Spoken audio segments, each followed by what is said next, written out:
they did the most innovative stuff. Do you think they'll continue to innovate, Lizard, or do you think they'll play a little bit safer given they've dropped a map? I mean, for VG Gaming, they can't. They have to force everything. But for PSG.LGD, like, do you even care at this point? Oh, right, because they've got the DPC points, is what you mean. Exactly. Like, you can have as much fun as possible, enjoy the game. I think, like, when you're in a position such as this one, it's not as important to grind as it is to have fun. Like, just have fun. I swear, it's so whoa! You just did a 180 at the beginning of the game. You said that the fun didn't matter. It was all about winning. Hold on here. This is like that one example that proves the rule. You know, like, okay, here you can do it. In a game such as this one, you can do it. I do like the fact that VG Gaming is completely switching up the lanes. This is super important. I mean, one of the reasons why this Prophet was picked is to kind of negate the Viper factor in the laning stage, and now they dodged it. So it was to be expected, though, right? Like, you knew that this Yang on his Batrider will be annoying you on the safe lane. You knew he was coming.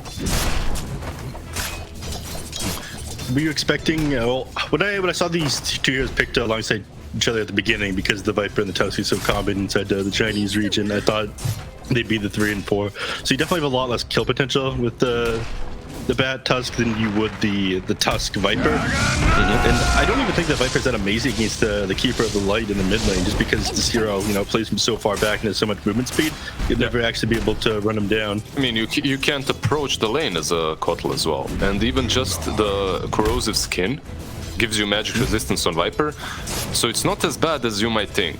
You will not, how to put it, you will not be owning the kotl, but the lane isn't hard for Viper. It's not one of those heroes that should be completely ran out of the lane with Illuminate Blast spam, right? So yeah, like a lot of other heroes would. But I have a cookie cutter question for you then. Objectively, as far as net worth goes, who's going to have the advantage at, say, 7 minutes between the Viper and the kotl? It depends how many stacks kotl gets. Like, let me. It's a cop-out answer, but it's. I mean, it's Dota. You can't really predict these things. I gave you a cookie cutter question. You give me a cop-out answer. No, it should be. It should be a kotl if he manages to make enough stacks. Like, it's always like that. They haven't locked anything for him. I have a mean question for you, however, as we're starting with this. Is Nature's Prophet cosplaying with 4 iron branches build? Like, is that what it is? Like, you're master of the trees, you build the branches. Oh yeah, he's a powerful role player in this game, I can see. I mean, this is just the less meme answer to this one is that people just go stats at the beginning of the game, and I guess he wanted a Blightstone as well. It's just what people do at the moment, but I do like the cosplay theory better. That's my headcanon for now on. Thank you for making me understand that it's not just the roleplay here. Mid lane is crazy, nothing to say, just running from XM. They wave at each other, sure, man. Like, it's as a kotl, you can't approach this hero. Like, you cannot get close to the Viper. If you do, you're just gonna die. So he's managing to keep his distance for now. Oh my levels. Else you're not getting the CS, it will be denied. And that's pretty much how every single Keeper of the Light player plays it. But you can't do it versus some heroes such as Viper, as if you do try, he will just hit you twice and you lose half of your HP. So you're constantly zoned. Keep in mind. Do you think do you think he's playing a little bit too aggressive or greedy right now, not going for any regen items? Because he's continuing to go straight Boots of Travel right now, and he's sitting at like 300 HP. I mean, I guess he could get some more regen, but so far he's not really approaching the wave. Why didn't that aggro? What the hell just happened? Never mind. On the mid lane, he was hitting the creep. It still continued hitting the tower. Didn't really aggro at all towards the kotl. He's like, would I like to see a set of tangos at least on him? Sure, but it is nothing to say. So he knows his stuff. He's keeping close to the tower. He has that health regen. +1. +1, amazing. True that. He's behind almost a level on nothing to say. And he's not stacking for himself as well. That's worrisome. A little bit at least. Yang. Dropping a bit lower, but it's like on this lane it's hard to kill anyone. I believe Ame should be the easiest one to perhaps take down, but he obviously started with the roleplay build with the branches, so he's tankier than usual than your classic Prophet. Yeah. It doesn't get any easier. He's got one of like the highest overall stack growth rates in the game, so he gets tons of HP and armor with each level. Six What do you guys think about top lane so far? Fatebian keeping up, like only 3 CS behind. It seems to be pretty like balanced, right? Like I just saw Fatebian try to go in on Erica, but Erica's got the early healing ward. Without the supports, it just seems like a farming lane at the moment, at least from what I've been seeing. Yeah, and they do have 2 supports that can run through trees as well, so it's well, Xingqiu can't right now, but he'll be able to. So it's very balanced, symmetrical, some would say even. Jama is getting run down right now. So is Ame. Ame is getting burned apart. They get the kill on Xiaoma. Y gets first blood on that, but Ame gets the kill on Yang before he ends up burning. That's so worth it. That's so worth it. That's what I was talking about. Batrider overall, what we discussed actually, Batrider versus Prophet, right? It can definitely go in Batrider's favor, but no, that was a slight outplay by PSG.LGD. You get a lot of XP there. Yeah, the fact that you go down afterwards, he doesn't get any of the XP for getting that kill off of the Nature's Prophet is wonderful. You get closer to your level 6. It does a lot of damage in early team fights if you get a quick 6 on MP. Trying to search for Innocence, but he's of course got that Icarus dive.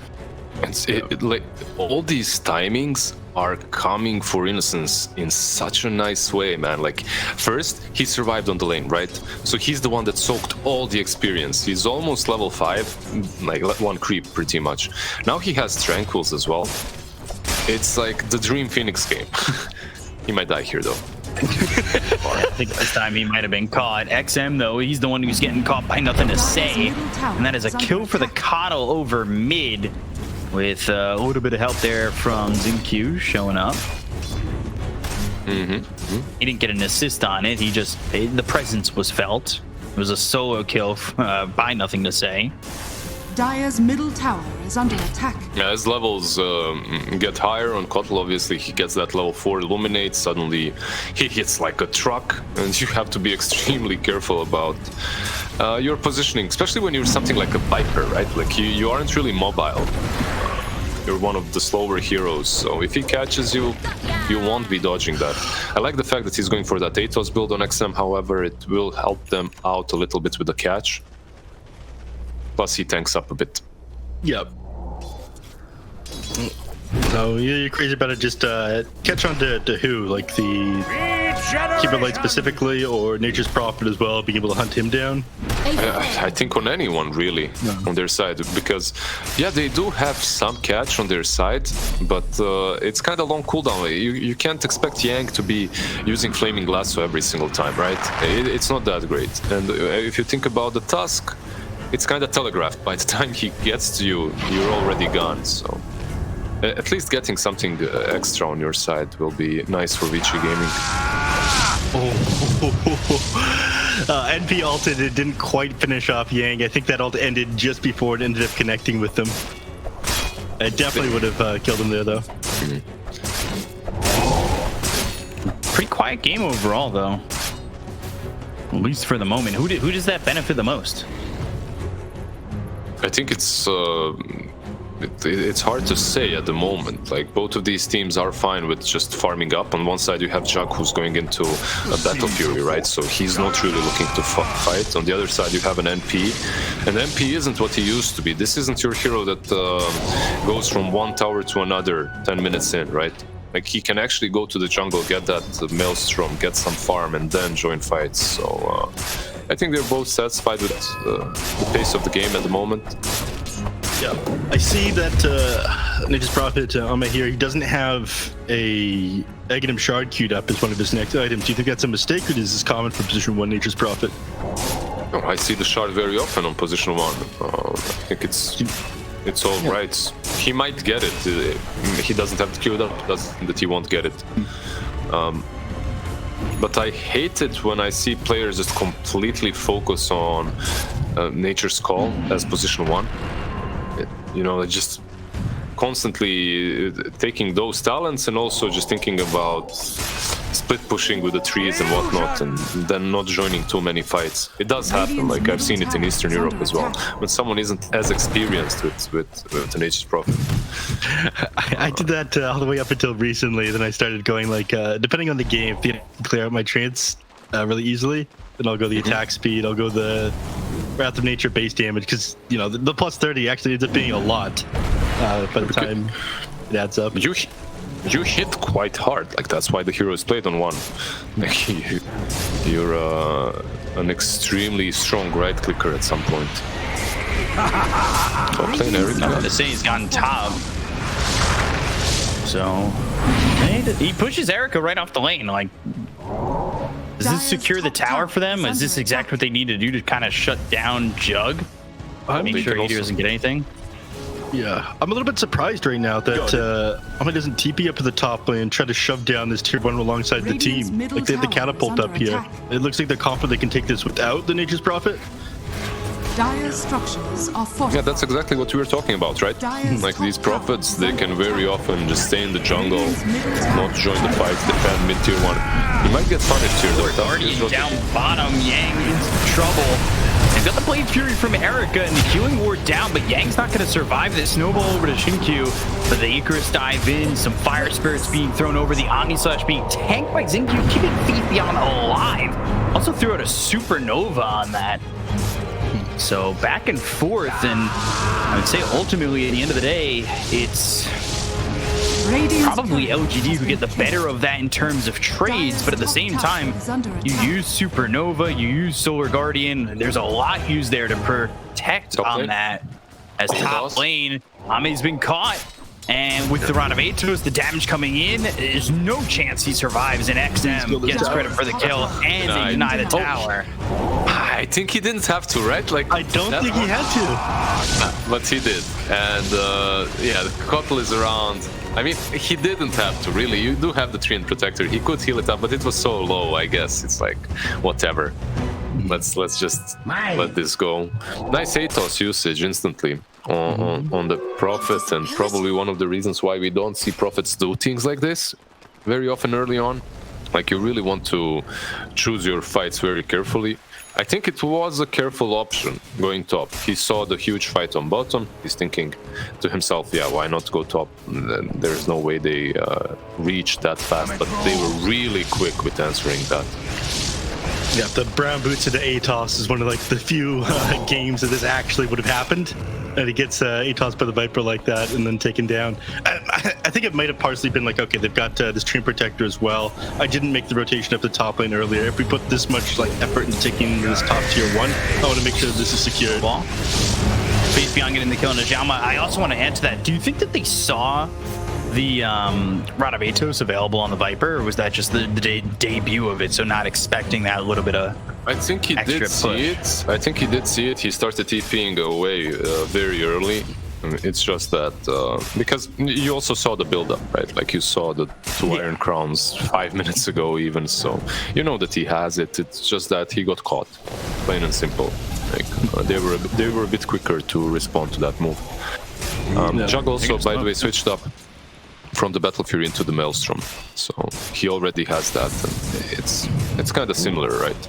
I feel kind of like I want to pat myself on the back. That's what I said Erica was going to end up building if they wanted to play this aggression game. I feel kind of proud a little bit. I don't know. Sorry to like, I want to hug you right now. You know? Lizard, it was what I was talking about earlier today, at least today for me, when I was like, oh, I finally said something smart. The rest can be dumb. Shard, Snowball, why? Trying to use that Sun Ray to get away, but there are enough heroes here to make sure that doesn't happen. So Yang gets the kill, and Erica takes the bottom tier 1. Yeah, they're moving really well, really nicely, and they could transition into some sort of a tier 1 mid push. They have to be careful though. They just used some of their spells, and Phoenix will respawn. He'll have that egg. They're doing quite all right for themselves so far on the side of VG Gaming. They're not being completely destroyed by this global presence of PSG.LGD that can be massive early on. So many games, Prophet plus Dawnbreaker just crushes you early on. You're gonna run into them here. They do have lasso available, but walking straight into them, pretty risky. You get knocked back with the blinding light or stuck in place with that the bushwhack if Yang is forward there. If he's got Firefly active, where he lands on the bushwhack, does that burn that tree down? You mean, yeah, it should. It should. So it should be like an instant release, right? Yeah, it cuts it very often, so it's not really the easiest hero to play against. Dawnbreaker. Sword Guardian going up towards top. Xinqiu's not going to survive this. They got the shards on Faith Beyond, but he uses the Celestial Hammer to get over the shards, and it ends up being a 1-for-1 trade. They take Victoria, but they end up losing Xinqiu. Phoenix is rotating in. They're fighting around this cliff. Celestial Hammer again. Starbreaker avoided via the snowball. Now they're out of HO's Sunray. Lasso all out on the Dawnbreaker. Faith Beyond pretty tanky. Supernova. Xiaomo looks right into the sun and burns his body out. And he's very Faith Beyond tanky. killed off. He's very tanky because of a different build. Like, it's not something that you see very often. A Mage Slayer. First item on the Dawnbreaker. You know what? This is actually kind of sick against like the Viper and the Bat Rider. Yeah, it's amazing, this game, really. Yeah. I did not see that. Yeah, that's actually super sick, man. It's just that it's one of those items, like, I feel like if the item is not broken, it's hard to justify buying it first. As there's like BKB, there's Blink, there's a shard that you could get, but definitely I can see it working, because you have the heals from kotl as well, right? And then if they do not kill you, most likely they won't kill you, as you'll get those Illuminate Blasts to heal you up a bit. Yeah, you'll get those. I mean, it gives you slightly more magic resistance in the Hood now. And a lot of people used to build Echo Saber on this hero just because like the good stats in it and the mana regen allow you to spam your skills. So you can farm faster than the Starbreaker. And if you actually hit the heroes with it, like the Mage Slayer debuff is going to do a lot. I actually really like this. Yeah, 100%. Do you guys notice how many more Xinqiu bottom lane? Let's notice him getting killed first. Maybe not. Potentially killed. Use the sharpshooter to get over the shards. That was impressive. Nice one. He shot it off so quickly. I mean, that is quick fingers. Are you guys noticing how many 4-staffs are being built now in the game? Way more many. And I was... Literally, we were talking about it on the panel a couple of days back. And now it's happening. I mean, it's been happening for a while, but it was when we talked about the 5 4-staff build. Now Jama in some trouble, and it's a snowball all the way over to Ame. But Ame's already got this Mjolnir, so he'll put it on himself, the shield that is, and then go for the right clicks to get killed to Jama. He'll go in with the Solar Guardian. That's right onto the Viper. And then, again, we just talked about the Mage Slayer. So the spell damage a little bit less. They go into the Omni Slash. That's going to be bouncing around. Goes on a Faith Beyond. Then over to Y, who goes right into the Supernova, but gets chopped in half. It's omelets for Erica and nothing to say. He falls to Yang. They want to continue to go. They want to try and get Faith Beyond. He's got the Celestial Hammer. He's going to try and juke here, Delta style.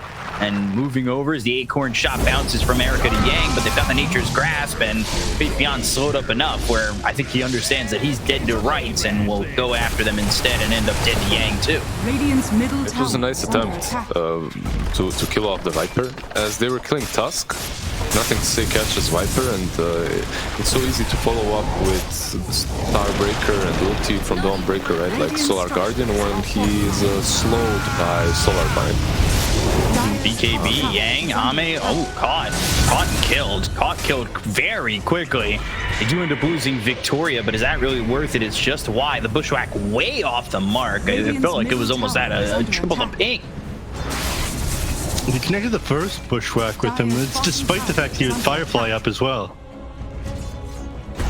I think it was one of those rare instances where it didn't end up breaking the tree as he was pulled in. It doesn't have to break it, right? But it can. It depends. By the way, these big KVs are common. Like, Viper is gonna have his.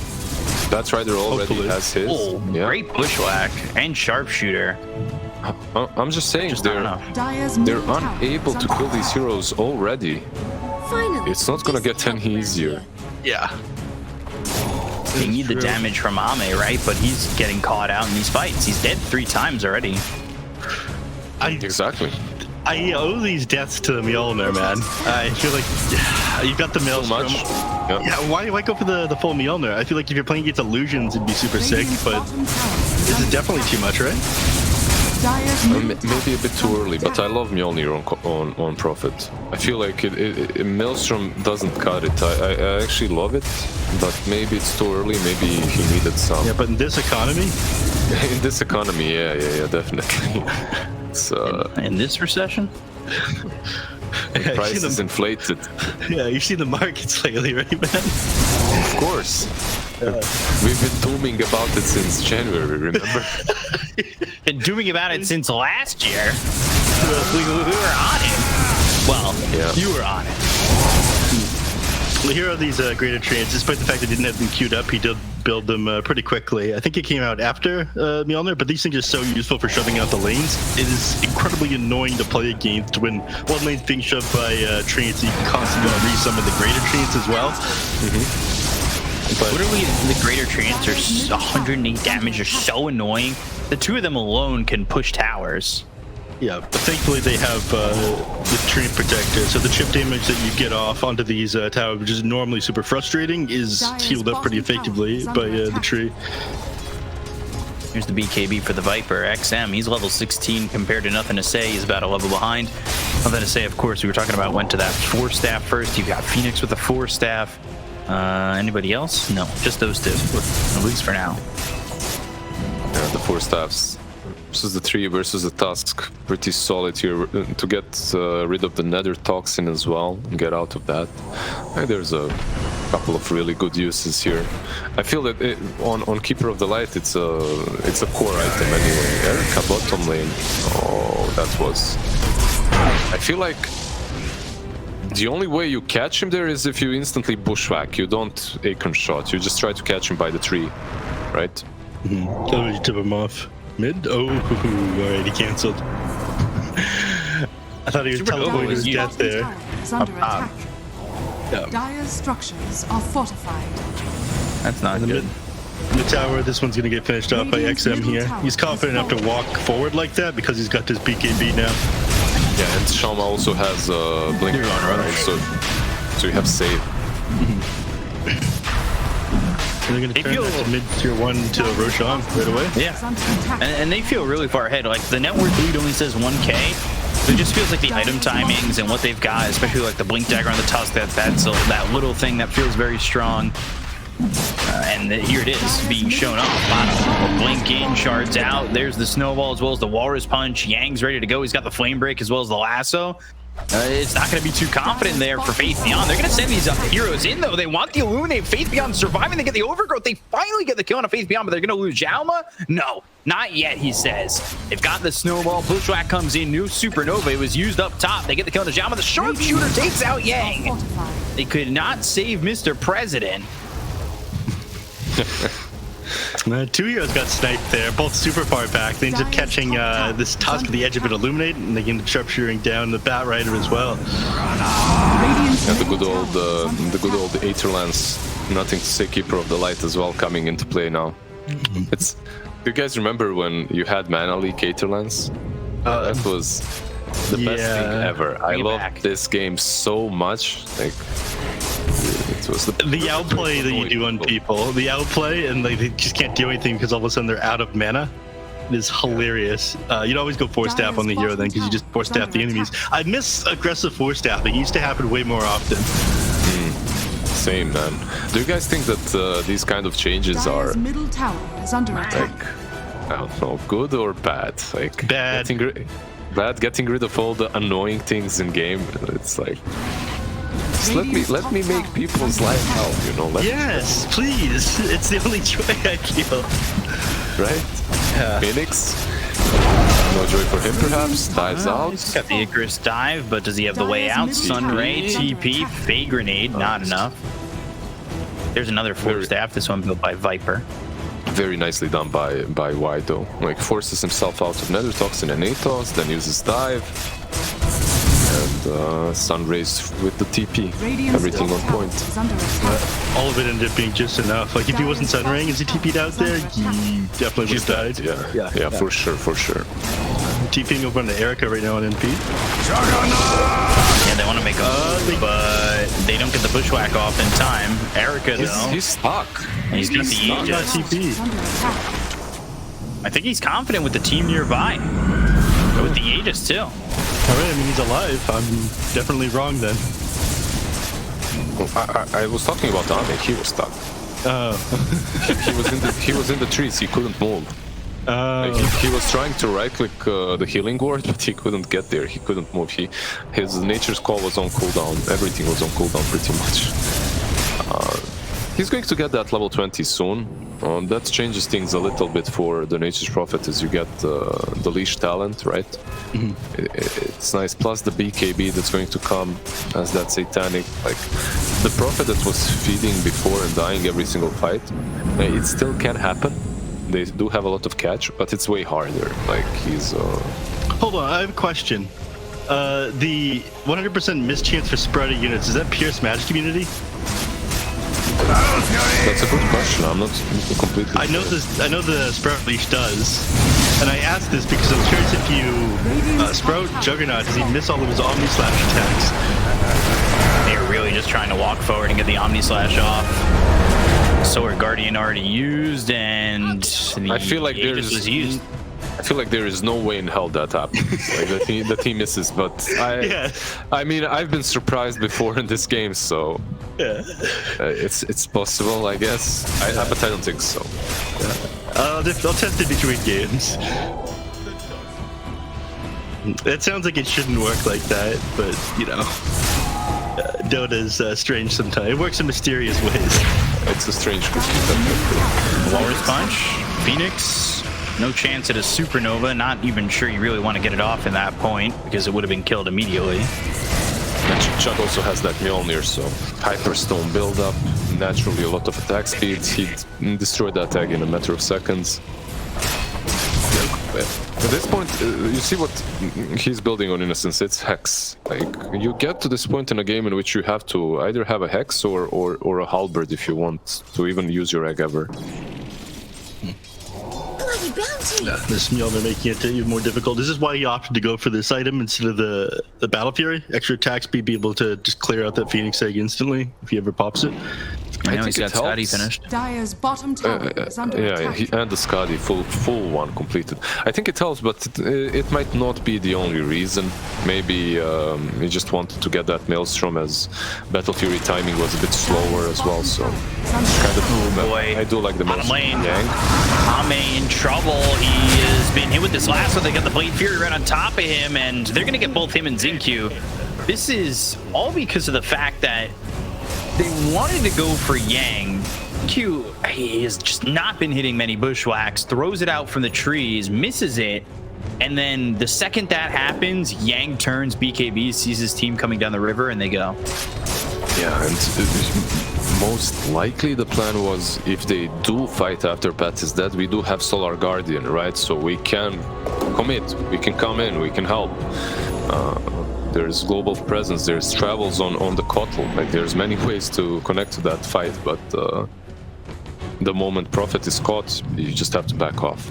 It looks weird, right? Like that fight looked like something of why are they doing this? It's next to tier 2, they're gonna get punished. But when you think about it, they just have so much presence. Nothing to say. Caught between two heroes here. And the Omni committed to this. They're gonna get that kill and get Xingqiu just TP'd into that and just died very quickly. Exactly. It's so true. I was just about to say, it feels like Xingqiu just feels off this game. He's not been able to make much happen on this Hoodwink. I mean, other than that one snipe shot up into the Bat Rider. The bushwhacks have come out a lot of time after the acorn shots when he's been trying to jump Juggernaut. gameplay just feels a little bit slow. You guys think that we've seen enough Hoodwink right now that every single carry that has a Quelling Blade should be able to cut down the tree instantly? I feel that we're in that point. Like Acorn should never catch you. If it's casted if you have before the bushwhack, you know. Yeah, if you have the Aether Lens, yeah, if you have the Aether Lens, you can bushwhack then Acorn shot, right?